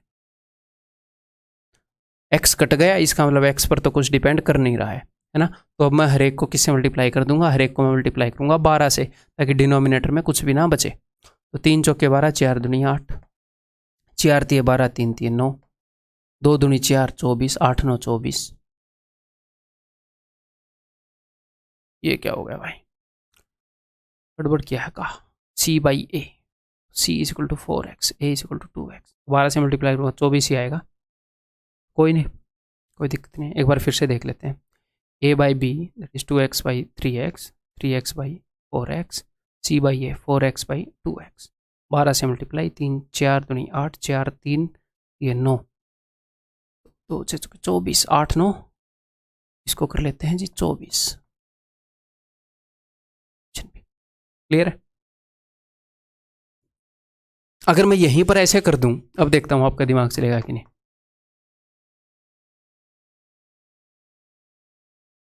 सोच के बताना उत्तर निकलेगा कि नहीं निकलेगा। उत्तर निकलेगा इसमें, यूँ सोचना इसमें उत्तर नहीं निकलेगा। क्यों निकलेगा देखो, इसीलिए मैं आपको बेसिक चीज़ें समझा रहा हूँ। वैसे तो हो सकता है आपको खुद दिख गया हो, ये मत बोलना कि सर इसमें तो डिग्री अलग अलग है, ये अलग क्वेश्चन है, ये अलग क्वेश्चन है। यहाँ पर समथिंग के बीच में प्लस माइनस है, प्लस माइनस है, ऐसे करके है, देखो प्लस माइनस है, ऊपर प्लस माइनस ऐसे है, और ये अलग ही क्वेश्चन है, अलग ही लेवल का चल रहा है। वो प्लस माइनस नहीं है, ऐसे चीज़ें हैं, ये कट जाएंगी। कैसे देखना है एक बार, तो इसीलिए मैं आपको बेसिक साथ साथ समझा रहा हूँ। देखो ए की जगह अब मैं 2x तो लिख सकता हूँ, अगर मैं 2 3 4 लिखूंगा ए बी सी की तरह, ए बी सी की जगह 2 3 4 लिखूंगा तो जो उत्तर आएगा हमें पता नहीं वो ठीक है कि नहीं है। अगर मैं 2x 3x 4 लिखूंगा तो फॉर श्योर है, अगर उत्तर आ गया तो वही है। ठीक है, तो मैं a की जगह लिख रहा हूँ 2x, b की जगह मैं क्या लिख रहा हूँ पता नहीं है, मैंने आपको बताना चाहिए था कि नहीं, कन्फ्यूज ना हो गए हो आप। ठीक है चलो, जो सच्चाई है वो तो बतानी पड़ेगी ना। b स्क्वायर यानी कि 9x square, ratio b is equal to 3x, c square is equal to 16x square, ratio c की वैल्यू है जी 4x, divided by a square यानी कि 4x स्क्वायर। तो इसमें होएगा क्या मेरे भाई, ये 3 रेशियो हैं तो इनको ऐसे भी तो आप काट सकते हो ना, ये लो वैसे, जब a बटे b बटे c इस टाइप से है, निकल जाएगा ये। ठीक है, तो इसको जो भी है इसको आप सोल्व तो कर ही लोगे, हमें पता है। ठीक है, मल्टीप्लाई कर देंगे, किससे मल्टीप्लाई कर देंगे, 16 निम्मे 16 इंटू 9 से मल्टीप्लाई कर देंगे, जो भी उत्तर आ जाएगा। नेक्स्ट ये बताओ, हम अपने, देखो ये अपने एग्जाम में आज तक आया नहीं है, जस्ट आपको समझाने के लिए। क्या ये आ सकता है? डेफिनेटली आ सकता है, इसमें कोई भाई अलग से कुछ भी है नहीं इस क्वेश्चन में कि आउट ऑफ सिलेबस है, इसलिए अंडरस्टैंडिंग मैंने दे दी, 5 मिनट लगे। इस टाइप का मामला हो तो आप कैसे आंसर करो, इस टाइप के बहुत अब तक आए हैं। ये वही है, डिग्री ऊपर नीचे देखनी पड़ेगी आपको। तो ऊपर जो है आपको XYZ का रेशियो दे दिया, अब ऊपर डिग्री स्क्वायर में है, नीचे डिग्री स्क्वायर में है, तो इसका मतलब हम 1 2 3 की वैल्यू पुट करेंगे और आंसर आ जाएगा, सिंपल है। तो मैं वैल्यू पुट कर रहा हूँ एक्स वाई और जेड की। 3 इंटू 1 3 -8 प्लस 9 चौके 36 1 प्लस 8 प्लस 9 9 और 8 17 और 1 18। अब यहाँ पर नीचे 18 देख के मत मारा करो। कई बच्चे ये करते हैं कि 18 टक 18, वो कई बार कट पिट रही होती हैं चीज़ें। हो सकता है एक और यहाँ पर ऑप्शन हो, मतलब ऊपर ऐसी चीज़ आए वो 2 से कट जाए, नीचे 9 आ रहा हो। स्मार्ट बनेंगे, ओवर स्मार्ट नहीं बनेंगे, है ना। ये चीज़ें आपको दिखाने के लिए, देखो जो चीज़ प्रैक्टिकली एप्लीकेबल होगी ना मैं बताऊँगा। और मैंने सारा कंटेंट पढ़ रखा है जितना भी अवेलेबल है, मैंने आपको पहले ही बताया है। जितने भी टीचर्स का कंटेंट हो, जितने भी टीचर्स की बुक हो, यूट्यूब पर कंटेंट हो, पेड कंटेंट हो, एनसीईआरटी में, आरडी शर्मा में, अगर कहीं पर भी कोई बढ़िया मेथड एग्जिस्ट करता है ना, मुझे पता है, लिख के दे सकता हूँ ये। और मैं इन चीज़ों में अपडेटेड रहता हूँ। ये नहीं है कि मैंने एक बार कर लिया, मैं आगे अपने आप को अपडेट नहीं करता, मैं अपडेटेड रहता हूँ, ठीक है, इन चीज़ों में। तो जो एक्चुअल में शॉर्ट मेथड होगा ना, मैं आपको बताऊँगा। और साथ में क्या है, मैं ईमानदार रहने की कोशिश करता हूँ कि मैं आपको इम्प्रेस करने के लिए झूठ ना बोल दूँ, मैं आपको कोई मेथड गलत तरीके से ना दिखा दूँ अपनी हवा मारने के लिए। मैं सच्चाई बताऊँगा, जो एग्जाम में चलेगा वो बताऊँगा, जो नहीं चलेगा वो नहीं बताऊँगा, सीधी बात है ना। तो मैं आपके सामने ऐसा, अब मुझे पता है कि सी उत्तर है, मुझे पता है पहले ही, लेकिन मैं नहीं बोलूँगा 18 आ गया इसको मार दो। मुझे पता है मैं एग्जाम में हूँगा तो मैं ऐसे नहीं करूँगा। क्यों? क्योंकि गड़बड़ी हो सकती है कहीं पर। यहाँ पर तो 31/18 आया, हो सकता है 30/18 होता, तो उत्तर क्या हो जाएगा भैया? 6 5 30, 6 3 18। तो अगर मान लो आप 18 देख के मार दो, कहीं और पर 3 पड़ा है ना, तो भाई ये 39 - 8 31, दैट इज ऑप्शन सी, ठीक है। तो हमने ओवर स्मार्ट नहीं बनना। ऑफ कोर्स हम ऑप्शंस का यूज़ करते हैं, लेकिन जहाँ पर वो यूज़ करने लायक है वहाँ पर यूज़ करते हैं। हम यूनिट डिजिट का भी यूज़ करते हैं, हम कर रहे हैं साथ साथ। जहाँ पर जो चीज़ यूज़ करने लायक है मैं वही आपको बता रहा हूँ। ये नहीं है कि पहले क्वेश्चन को सोल्व करके आ गए, अब स्टूडेंट के सामने हवा मार दो, ये काम नहीं करूँगा मैं, ठीक है। वो भी एक तरह की मिसगाइडेंस ही होती है। 94 is divided into 2 parts in such a way that the 5th part of first and the 8th part of second। तो 5th part of the first, 94 को 2 पार्ट में डिवाइड किया। फर्स्ट पार्ट की वैल्यू है f और second part की मैंने मान ली s। तो 5th part of first, तो फर्स्ट का 1/5 और सेकंड का 1/8 आर इन रेशियो 3:4। अब जो मैंने आपको इंपॉर्टेंट पॉइंट्स बताए हैं उन्हीं को हम स्टेटमेंट में यूज़ कर रहे हैं ना, कि वो उन्हीं चीज़ों को कैसे स्टेटमेंट में यूज़ करेगा।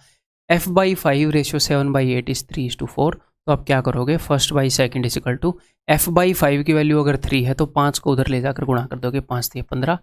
s/8 की वैल्यू 4 है तो इसकी वैल्यू क्या होगी, 8 चौके 32। तो आपको फर्स्ट और सेकंड पार्ट का रेशियो मिल गया। उसने दोनों का सम बता रखा है, 94 को डिवाइड किया था इस रेशियो में, तो इन दोनों का सम क्या है जी 47। तो 47 से डबल है ना ये, तो एक्चुअल वैल्यूज डबल हैं अपने रेशियो से। क्या पूछा है, फर्स्ट पार्ट। तो फर्स्ट पार्ट रेशियो में 15 है, तो एक्चुअल में 15 दूनी 30 होएगा, एक्चुअल वैल्यूज डबल है, ठीक। ये बताओ, देखता हूँ आप करोगे कि नहीं, तब तक मैं पानी पी रहा हूँ। वीडियो को पॉज करने की ज़रूरत नहीं है, करो, या फिर पॉज कर लो, क्या ही फ़र्क पड़ता है।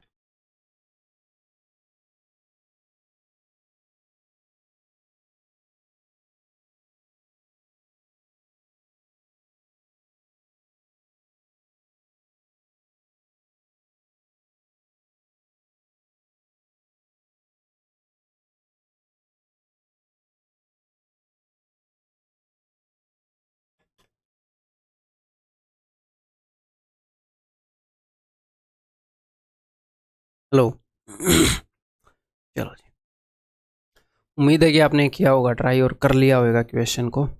भले ही आप टाइम लेकर करो, लेकिन क्वेश्चन को प्लीज़ मेरे से पहले कर लिया करो, कोशिश किया करो 70-80% क्वेश्चन को कर लो आप मेरे बताने से पहले। और सारे क्वेश्चन को कर ले रहे हो तो बहुत ही बढ़िया बात है। देखो जी, 3 persons A, B and C whose salaries together amount to this much। तीनों की सैलरी टोटल इतनी है। Spend 80, 85 and 75% of their salaries. इतने इतने परसेंट अपनी सैलरी वो खर्च देते हैं। If their savings are in this ratio, अगर उनकी सेविंग्स इस रेशियो में है, तो किस चीज़ का रेशियो बताया है, सेविंग का, ठीक है जी। और जो इनकी सैलरी है ना, मैं ए की सैलरी को ए मान लेता हूँ, बी की सैलरी को बी और सी की सैलरी को सी। क्लियर है? तो ये किस चीज़ का रेशियो है? ये सेविंग का रेशियो है। ए की अगर सैलरी ए है, खर्च कितनी कर रहा है? खर्च कर रहा है 80%, तो बचा कितनी रहा होगा? 20%। तो ए की सेविंग क्या है? ए की सेविंग है ए की 20%, यानी कि ए की 1/5 ऑफ ए। तो ये ए की सेविंग है। ये क्या है? ये ए की सैलरी नहीं है, ये ए की सेविंग है। कई बार बच्चों को ऑफलाइन में डाउट होता है कि सर ये सेविंग है क्या? ए की सैलरी ए है और जो भी उसकी सैलरी है उसकी 1/5 उसकी सेविंग है, ये सेविंग है। बी की सेविंग कितनी है? जो भी उसकी सैलरी है उसकी 15%। अगर वो 85% खर्च रहा है तो 100 - 85 15% बचा रहा होगा। 15% यानी कि 15/100 या 3/20 ऑफ बी। और ये 25% बचा रहा है यानी कि 1/4 ऑफ सी। इनकी सेविंग्स का रेशियो क्या है? इनकी सेविंग्स का रेशियो है 8:9:10। और यहाँ पर आप परसेंटेज में भी लिख सकते थे 20, 15, 25, वो भी लिख सकते थे, कोई दिक्कत नहीं, उनको काट सकते थे। बस परसेंटेज को 100 से डिवाइड करके फ्रैक्शन आ जाती है। ठीक है जी। तो अब ए बी सी का रेशियो क्या होएगा जी? ए बी सी का रेशियो होएगा, अगर 1/5 ऑफ ए की वैल्यू ये है तो ए की वैल्यू क्या होगी? 5 उधर जाएगा, 8 × 5 हो जाएगी 40 रेशियो। ये 20 उधर चला जाएगा, 20 में 180 रेशियो। ये 4 उधर चला जाएगा, सी की वैल्यू 40। अब ये कट रहा है, 20 से कट रहा है ना, और ये सी में आ गया। 20 दूनी 40, 20 में 180, 20 दूनी 40। अब किस चीज़ का रेशियो आया? अब यहाँ पर कई बच्चों को ये लगता है कि उनकी सेविंग का रेशियो आ गया। नहीं, ए की सैलरी क्या थी? ए। बी की सैलरी क्या थी? बी। तो ये ए बी सी का रेशियो है, तो ये उनकी सैलरी का रेशियो है। ये उनकी सैलरी का रेशियो। अगर ए की सैलरी 2 यूनिट है तो बी की सैलरी 9 यूनिट है, तो सी की सैलरी 2 यूनिट है। ठीक। क्या पूछा उसने? उसने बताया था कि सबकी सैलरी इतनी है, तो एक बार इनको जोड़ें, 9 और 2 11 और 2 13। ये 13 से डिवाइड नहीं हो रहा, 30 में ऐसे ही था। 4 × 40, 5 × 4। चलो ठीक है, हमें क्या है, ठीक है, नहीं कट रहा था, नहीं कट रहा। 9 और 4 13। 13 यूनिट की वैल्यू क्या है? 13 यूनिट की वैल्यू उतनी है, if the savings are in ratio then A की सैलरी। तो ए की सैलरी कितनी होगी? 2 यूनिट। 13 यूनिट की वैल्यू वो है। यार ये होना तो नहीं चाहिए।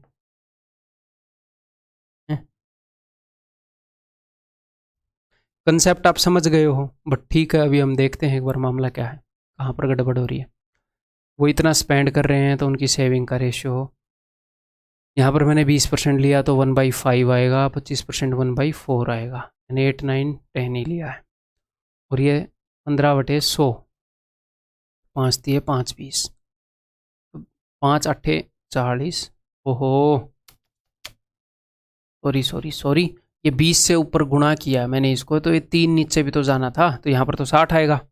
या फिर ऐसे मैं कर सकता हूँ, देखो एक और बात बताऊँ, जैसे 3/20 भी, यहाँ पर आप 3 इक्वेशन माना करो अपने मन ही मन में, यानी कि 1/5 ए की वैल्यू है 8, या एक अलग चीज़ है तो ए की वैल्यू 40 रख देंगे, लेकिन किसके रिस्पेक्ट में? एग्जैक्टली सेम काम करना पड़ेगा आपको इसके साथ। बी की वैल्यू भी यहीं से निकालनी पड़ेगी, सी की भी यहीं से। तो 3/20 बी की वैल्यू है 9, तो 3 ये 9। तो अगर 1/20 बी यानी कि b/20 की वैल्यू 3 है तो b की वैल्यू 20 थी 60। ये मैंने लिया नहीं, इसलिए गड़बड़ हो गई। यहाँ पर 60 वैल्यू होनी थी, 20 थी ये। हाँ अब ये हो गया, अब ये डेफिनेटली डिवाइड हो रहा होगा। 3 और 2 5 और 2 7, 7 यूनिट की वैल्यू इतनी है, तो भैया 2 यूनिट की वैल्यू पूछी है, तो 11 11 दूनी 22, 22,000 will be the answer, that is option सी। ठीक है, ये बताओ, the ratio of the expenditures of a b and c is 16 12 9 if they save this much %। अब की बार उनकी सेविंग बता दी और उनके एक्सपेंडिचर का रेशो बता दिया। पिछली बार एक्सपेंडिचर बता दिया था, सेविंग का रेशो, तो सेम ही बात है। अगर ये इतना सेव कर रहे हैं तो इनका एक्सपेंडिचर क्या होगा? तो इनकी सैलरी मैंने मान ली ABC, अगर सेव कर रहा है 20% तो खर्च रहा होगा 80%, जो कि होता है 4/5। तो 4/5 ऑफ ए रेशियो, ये कितना बचा रहा है भाई साहब? अच्छा ये इतना सेव कर रहा है, खर्च कितना कर रहा है? 1/4 बचा रहा है, तो 3/4 खर्च कर रहा होगा, 3/4 ऑफ बी। और ये बचा रहा है 60%, सॉरी खर्च रहा है 60%, तो 3/5 of c is equal to 16:12:9। और इजी करने के लिए आप यहीं पर काट सकते हो। पिछली बार मैंने नहीं काटा तो हो गई थी ना गड़बड़, मेरी काटने की आदत है। 4 चौके 16, ए वाले को ए वाले से ही काट रहा हूँ। ठीक है, बी वाला कट रहा है क्या? 3 चौके 12, सी वाला कट रहा है 3 3 9। ठीक है, अब ABC आ जाएगा इजीली। मतलब इनको घुमाकर वहाँ पर ले जाने की ज़रूरत नहीं है वैसे, ठीक है। 5 चौके 20 रेशियो 4 चौके 16 रेशियो 5 दिए 15। इनकी सैलरीज का रेशियो आ गया। If the income then the total income of a b and c is this. तो टोटल कितने यूनिट है भाई ये? 16 और 15 31 51 यूनिट की वैल्यू बता रखी है, ठीक है। Find their individual income. तो मैं क्या करूँ, नन ऑफ दीज भी है, एक बार 1 यूनिट की वैल्यू निकाल लूँ मैं। तो 51 से जा रहा है 7 पर 700। अगर 1 यूनिट की वैल्यू 700 है तो कर दो 700 गुणा, ये हो जाएगा 14,000। 16 7 112 और 15 7 100 ये हो जाएगा। ये होगा, उसने नन ऑफ दीज दे दिया ना, इसलिए मुझे निकालना पड़ा। नन ऑफ दीज दे दिया, नहीं तो मैं पहले 14,000 देख के ही मार देता।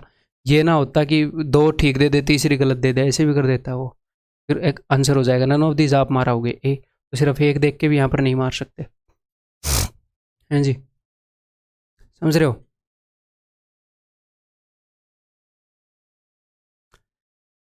A person distributes his pen among 4 friends in this ratio. What is the minimum number of pens that the person should have? इस रेशियो में बांट देता है। तो पहले तो रेशियो की शक्ल सुधार ले, रेशियो बहुत गंदे तरीके से दे रखा है।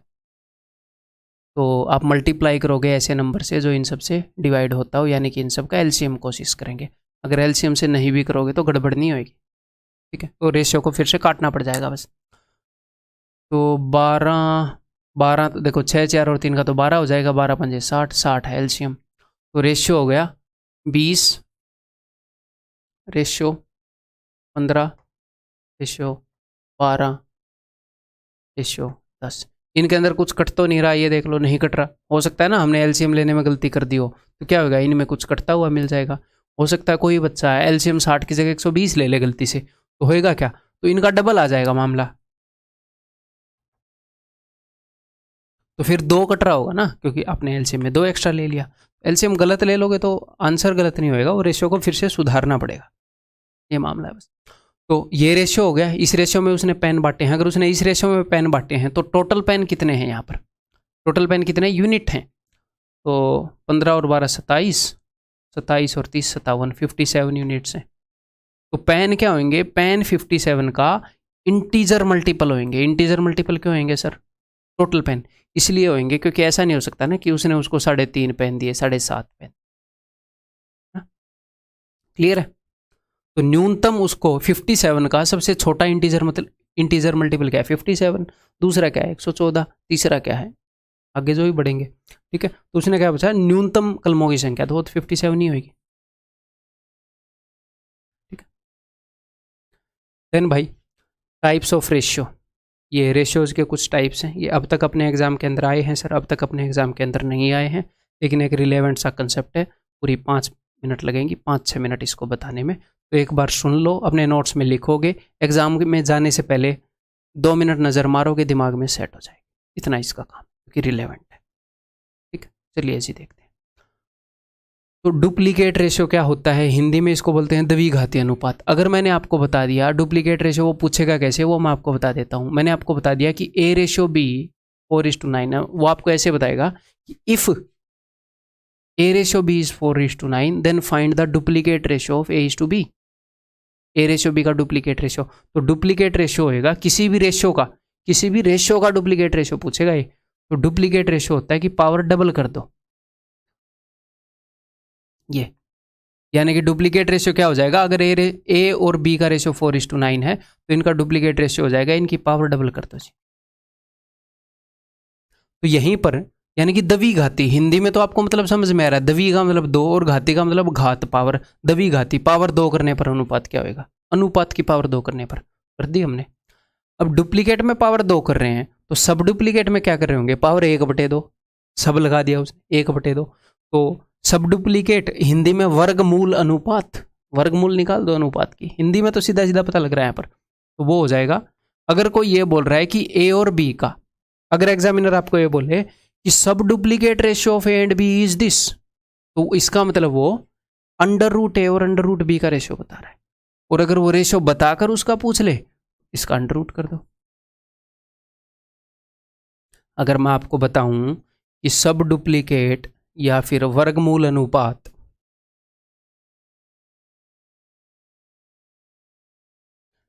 सब डुप्लीकेट रेशियो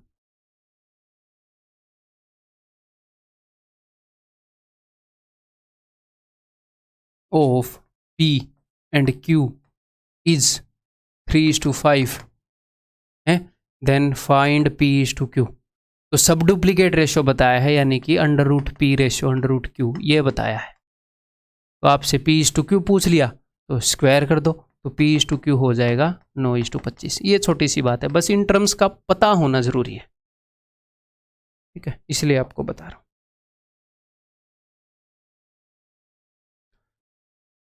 तो सब डुप्लीकेट क्या हो जाएगा, यहाँ पर पावर 2 करी है, यहाँ पर पावर 1/2। ट्रिप्लीकेट यानी कि पावर को ट्रिपल कर दो जी, यानी कि 3 कर दो, त्रिघाती।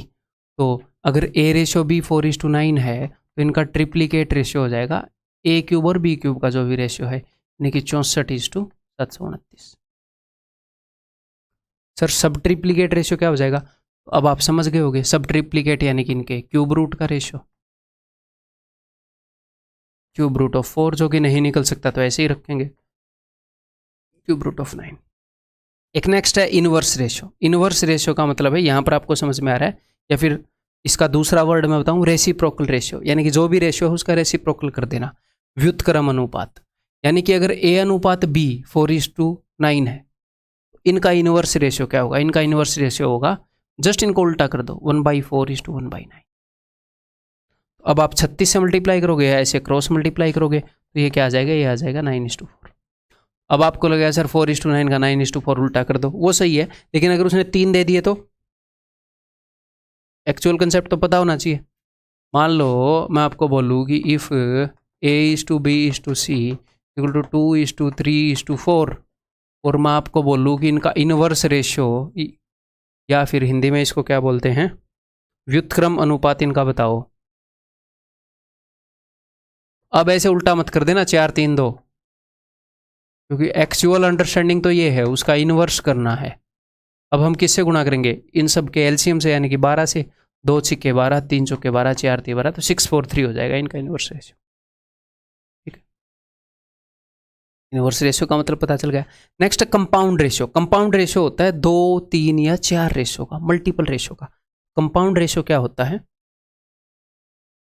अगर मैं आपको ये बताऊं कि A/B = 2:3 और C/D = कुछ भी 4:5, तो कंपाउंड रेशियो क्या होगा, तो वो आपको ऐसे बोलेगा, compound ratio of A/B and C/D। ये सिंपली हुआ क्या है, A/B को एक बार ऐसे लिख लो आपको आसानी से समझाने के लिए, C/D को एक बार ऐसे लिख लो। तो कंपाउंड यानी कि इनकी गुणा पूछ रहा है वो आपसे। तो A/B क्या है, 2/3, C/D क्या है, 4/5, तो इनका कंपाउंड रेशियो क्या है, 8:15, दैट्स इट। तो वो 3 रेशियो का कंपाउंड रेशियो भी आपसे पूछ सकता है, ये जस्ट वर्ड है, इसका मतलब है ये, यहाँ पर खत्म हो रहा है ना, कुछ भी मान लो 3:7, तो इन सब का कंपाउंड रेशियो क्या होगा अभी बता देते हैं, 2/3, 4/5, 3/7, 3 से 3 गया, 4 दूनी 8/35, ठीक है। तो जब कंपाउंड रेशियो पूछेगा तो या तो मिनिमम 2 रेशियो देगा, उनका प्रोडक्ट बताना है, या 3 रेशियो देगा, या 4 रेशियो देगा। तो ये कुछ रेशियोज के नाम हैं, टाइप्स हैं, ये आपको पता होना चाहिए, अपने नोट्स के अंदर लिख लो। तो कंपाउंड रेशियो या मिश्र अनुपात में आप क्या कर सकते हो, प्रोडक्ट ऑफ मल्टीपल रेशियोज, कुछ अनुपातों का गुणनफल, गुणा करके एक रेशियो नया बनाएंगे, उसको हम कंपाउंड रेशियो कह देंगे।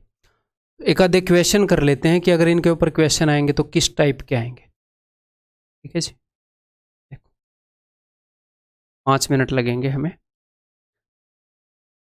The duplicate ratio P and Q, P और Q का डुप्लीकेट रेशियो बता रहा है। इसका मतलब क्या है, डुप्लीकेट का मतलब है कि सेकंड पावर बताई है, द्विघाती अनुपात बताया है, यानी कि सेकंड पावर का रेशियो बताया है। द्विघाती अनुपात अगर 9:4 है तो P/Q तो आपको पता लग ही जाएगा, 3:2, स्क्वायर रूट कर लेंगे, आप बोलोगे जी हाँ, यानी कि पी और क्यू का रेशो बताने का एक तरीका है, डुप्लीकेट बता देगा, ट्रिप्लीकेट बता देगा। P/Q 3:2 है। P+Q दोनों का सम 80 है, दोनों का सम रेशियो में कितना है 5 यूनिट, एक्चुअल में कितना है 80, एक्चुअल वैल्यू रेशियो से 16 गुना है, 16 × 5 = 80। बोल रहा है क्यू की वैल्यू बताओ, तो इसका 16 गुना हो जाएगा। ठीक है, बताओ। सब डुप्लीकेट रेशियो बताया है ए और बी का, यानी कि √A और √B का रेशियो बताया है भाई ने। तो A/B क्या हो जाएगा, स्क्वायर कर दो दोनों तरफ, 16:1। ठीक है जी।